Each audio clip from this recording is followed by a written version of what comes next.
Hi friend, मी सुरेखा। तर आज मी परत तुमच्यासाठी मिनी ब्लॉग्स घेऊन आली आहे। तर कसे आहात तुम्ही? मस्त ना? मी पण मस्त।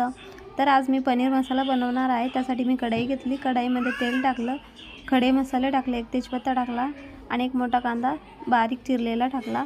कांदा आपण मस्त लालसर होईपर्यंत फ्राय करून घेऊया। मग त्यामध्ये मी एक वाटण बनवून ठेवलं आहे। वाटणासाठी एक मोठा कांदा, टोमॅटो, आलं, लसूण आणि थोडीशी कोथिंबीर ती तेलामध्ये मस्त फ्राय करून त्याचं वाटण बनवून घेतलेलं आहे। त्यानंतर एक हिरवी मिरची टाकून आणि मग नंतर वाटण टाकणार आहे।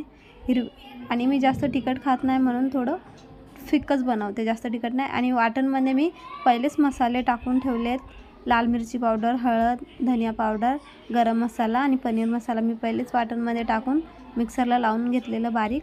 त्यासाठी मी आता वरतून मसाले टाकणार नाही परत। आणि थोडं चवीपुरतं मीठ टाकलेलं आहे आणि पनीर टाकून आपली रेसिपी रेडी। व्हिडिओ आवडल्यास लाईक, शेअर, कमेंट करा।